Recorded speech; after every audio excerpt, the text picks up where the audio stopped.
అయోధ్య రామమందిరం మన దేశంలోని అన్ని రామాలయాలతో పోలిస్తే ఈ అయోధ్య రామాలయం చాలా ప్రత్యేకత. ఎందుకంటే రాముడి జన్మభూమిగా భావించే చోటు. అలాగే ఈ రామమందిరాన్ని నిర్మించడం కోసం ఎన్నో పోరాటాలు జరిగాయి, మరెన్నో వివాదాలు అయోధ్య చుట్టూ చుట్టుముట్టాయి. చివరగా కోట్లాది మంది భారతీయుల కళ అయిన అయోధ్య రామమందిరం నిర్మాణం పూర్తయింది. అయోధ్యలో స్వామిని రామ్లల్లాగా ప్రాణప్రతిష్ఠ అత్యంత వైభవంగా సర్వాంగ సుందరంగా జరిగింది. అసలు ఈ అయోధ్య ఎక్కడ ఉంది, ఇక్కడికి మనం ఎలా చేరుకోవాలి, ఇక్కడ చేరుకున్నాక ఎక్కడ స్టే చేయాలి, ఇక్కడ చూడవలసిన ప్రదేశాలు ఏమేమి ఉన్నాయి, ఇప్పుడు ఇవన్నీ కూడా మనం ఈ వీడియోలో తెలుసుకుందాం. వీడియోని స్కిప్ చేయకుండా చివరి వరకు చూడండి. హాయ్ ఎవ్రీవన్, నేను మీ క్షీరప్రియ అబ్బాయి చైతన్య. ముందుగా నా ఛానల్ని సబ్స్క్రైబ్ చేసుకోకపోతే సబ్స్క్రైబ్ చేసుకోండి. వీడియో నచ్చితే లైక్ చేయండి, షేర్ చేయండి. అలాగే వీడియోని స్కిప్ చేయకుండా చివరి వరకు చూడండి. ఈ అయోధ్య రామాలయం ఉత్తరప్రదేశ్ రాష్ట్రంలో ఉంది. ఉత్తరప్రదేశ్ రాజధాని అయినటువంటి లక్నోకి 135 కిలోమీటర్ల దూరంలో ఉంటుంది. అయోధ్య ఉత్తరప్రదేశ్లోని ఒక ముఖ్య పట్టణం. అలాగే ఈ అయోధ్యను సాకేతపురం అని కూడా అంటారు. అయోధ్య భారతదేశంలోని అతి పురాతనమైన నగరాల్లో ఒకటి. ఇప్పుడు ఈ అయోధ్యని మన తెలుగు రాష్ట్రాల నుంచి ట్రైన్లో ఎలా చేరుకోవాలో పూర్తిగా తెలుసుకుందాం. విజయవాడ నుంచి అయోధ్య వెళ్ళడానికి వీక్లీ ట్రైన్స్ అయితే ఉన్నాయి. ప్రతి సోమవారం కూడా 22613 రామేశ్వరం టు అయోధ్య రాత్రి 8:20 అందుబాటులో ఉంటుంది. అలాగే హైదరాబాద్ నుంచి అయోధ్య వెళ్ళడానికి ప్రతి శుక్రవారం కూడా 15024 నంబర్ గల ట్రైన్ యశ్వంత్పూర్ టు గోరఖ్పూర్, ఇది కాచిగూడ నుంచి స్టార్ట్ అవుతుంది. ఉదయం 10:50 అందుబాటులో ఉంటుంది. అలాగే మనకి డైలీ ట్రైన్స్ అయితే లేవు, వీక్లీ ట్రైన్స్ అయితే ఉన్నాయి. విజయవాడ సికింద్రాబాద్ నుంచి గోరఖ్పూర్ వెళ్ళే ట్రైన్స్ అయితే ఉంటాయి. ఒకసారి నేను కింద లింకులో ఇస్తాను, చెక్ చేసుకోండి. గోరఖ్పూర్ వైపు వెళ్లే ట్రైన్స్ అయితే మనం మంకాపూర్ జంక్షన్లో దిగి అక్కడి నుంచి 28 కిలోమీటర్స్ దూరంలో ఉన్న అయోధ్య చేరుకోవాలి. అయోధ్య ఫ్లైట్లో వెళ్ళాలి అంటే హైదరాబాద్ చెన్నై నుంచి చాలా ఫ్లైట్స్ అందుబాటులో ఉన్నాయి. లేదా ముందుగా లక్నో ఫ్లైట్లో చేరుకొని అక్కడి నుంచి బస్ లేదా ప్రైవేట్ వెహికల్స్లో అయోధ్య చేరుకోవచ్చు. ఇప్పుడు మనం అయోధ్య చేరుకున్నాక ఎక్కడ స్టే చేయాలో చూద్దాం. ప్రజెంట్ అయితే అయోధ్యలో హోటల్ రూమ్స్ కాస్ట్ అయితే చాలా ఎక్కువే చెప్తున్నారు. ఇక్కడ భక్తులు ఎక్కువగా వస్తున్నారు, హోటల్స్ అయితే తక్కువగా ఉంటాయి. ఇప్పుడిప్పుడే ఇక్కడ హోటల్స్ అవి కొత్తవి కడుతున్నారు, వర్క్స్ జరుగుతూ ఉన్నాయి. అలాగే మనం రైల్వే స్టేషన్లో దిగిన తర్వాత రైల్వే స్టేషన్ ఎదురుగానే హోమ్ స్టేస్ అలాగే ధర్మశాలలు ఉంటాయి. అలాగే లతా మంగేశ్వర్ చౌక్ నుంచి ఆలయానికి వెళ్లే దారిలో అక్కడ కూడా హోమ్ స్టే ధర్మశాలలు ఉంటాయి. 1500 రూపాయల నుంచి 2000 రూపాయలు చేసే రూమ్స్ ఇక్కడ 4000 నుంచి 5000 రేట్ చెప్తున్నారు. కాబట్టి జాగ్రత్తగా చూసుకుని తీసుకోండి. ఇప్పుడు ఈ అయోధ్యలో చూడవలసిన ముఖ్యమైన ప్రదేశాలు ఏంటో మనం ఇప్పుడు తెలుసుకుందాం.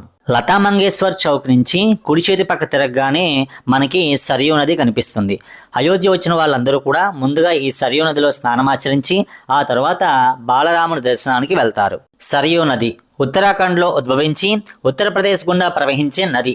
ఇది శారదా నది ఉపనది. వేదాలలో రామాయణంలో ఈ నది ప్రస్తావించబడింది. ఇది గంగా నదికి ఉపనది.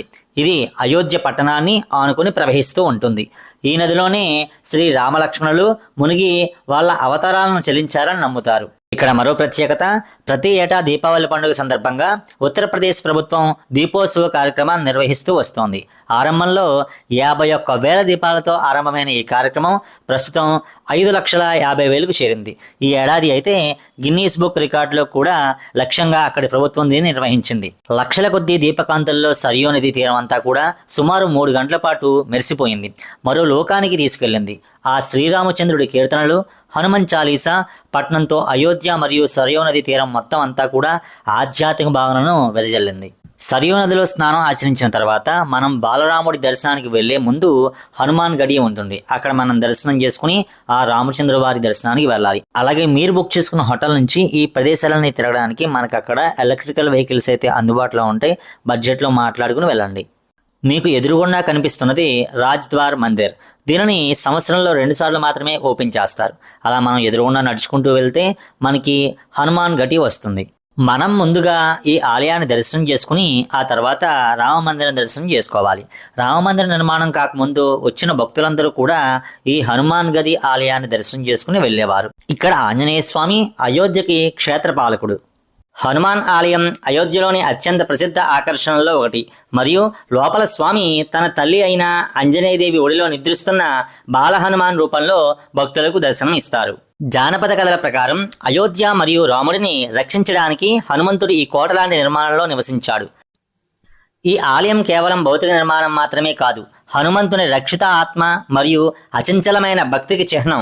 ఇది హనుమంతుని వలె వారి జీవిత సవాళ్లను ఎదుర్కొనే శక్తి మరియు ఆశీర్వాదం కోసం ఆలయాన్ని సందర్శించే అసంఖ్యాక భక్తులకు ఇది స్ఫూర్తిదాయకంగా మారింది.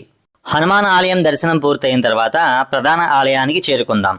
హనుమాన్ ఆలయం అలాగే ప్రధాన దేవాలయం చుట్టూ ఉన్న ఆలయాలను దర్శించడానికి ఈ ఎలక్ట్రికల్ వెహికల్స్ అనేవి కొంతవరకు మాత్రమే వస్తాయి. లోపలికి వెళ్ళిన తర్వాత మనం అక్కడి నుంచి కనీసం 3 కిలోమీటర్స్ నడవాల్సి ఉంటుంది. ఇప్పుడు మీరు చూస్తున్నది రామ మందిరానికి వెళ్ళే ఎంట్రన్స్. ఇక్కడి నుంచి మనం ఒక 1.5 కిలోమీటర్ లోపలికి నడుచుకుంటూ వెళ్ళాలి. అలాగే లోపల ఎంత దూరం నడవలేని వాళ్ళు ఎవరైనా ఉంటే మనకి పక్కన లెఫ్ట్ సైడ్లో వీల్ చైర్స్ అయితే ఇస్తారు. మన ఆధార్ కార్డ్ చూపిస్తే ఏజ్డ్ పర్సన్స్కి వీల్ చైర్స్ ఉచితంగా ఇస్తారు, మనం అక్కడ తీసుకోవాలి. అలా మనం క్యూ లైన్లో కొద్దిగా లోపలికి వెళ్ళిన తర్వాత ఒక కాంప్లెక్స్ వస్తుంది. అక్కడ ఎడం వైపు చెప్పులు పెట్టుకునే స్టాండ్స్ ఉంటాయి, చెప్పులు మనం అక్కడే పెట్టాలి.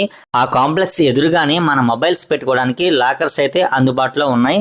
అందరూ కూడా ఆ లాకర్స్ని వినియోగించుకోండి. మనం టెంపుల్ లోపలికి వెళ్ళినప్పుడు ఎటువంటి మొబైల్స్ కానీ స్మార్ట్ వాచెస్ కానీ తీసుకువెళ్ళడానికి అనుమతి లేదు. ఇక్కడే మీరు మీ లగేజ్ని కూడా పెట్టుకోవచ్చు. అలాగే చెప్పుల స్టాండ్ దగ్గర ఈ మొబైల్స్ దగ్గర ఎటువంటి ఛార్జీ చెల్లించక్కర్లేదు. ఇది పూర్తిగా ఫ్రీ సర్వీస్. లోపలికి వెళ్ళిన తర్వాత మన మొబైల్తో వీడియో షూట్ చేసే అనుమతి లేదు కాబట్టి మన దగ్గర ఉన్న కొన్ని ఓల్డ్ వీడియోస్తో లోపల స్వామివారి ఆలయం ఎలా ఉంటుంది, స్వామివారి విశిష్టత తెలియజేస్తాను. ఈ రామమందిరాన్ని సాంప్రదాయ నాగర శైలిలో నిర్మించారు.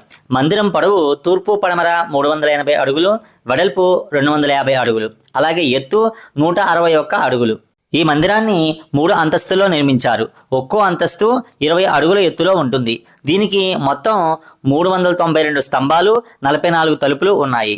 ప్రధాన గర్భగుడిలో శ్రీరాముడు 5 ఏళ్ల బాలరాముడిగా, శ్రీరామ్ లల్లాగా దర్శనమిస్తారు. మొదటి అంతస్తులో శ్రీరామ్ దర్బార్ ఉంటుంది. అలాగే ఈ ఆలయంలో 5 మండపాలు ఉంటాయి. నృత్య మండపం, రంగమండపం, సభామండపం, ప్రార్థనా మండపం, కీర్తన మండపాలు ఉన్నాయి. అలాగే ఈ రామాలయంలోని మొత్తం గోడలు స్తంభాల మీద అనేక రకాల దేవతామూర్తులను చెక్కారు.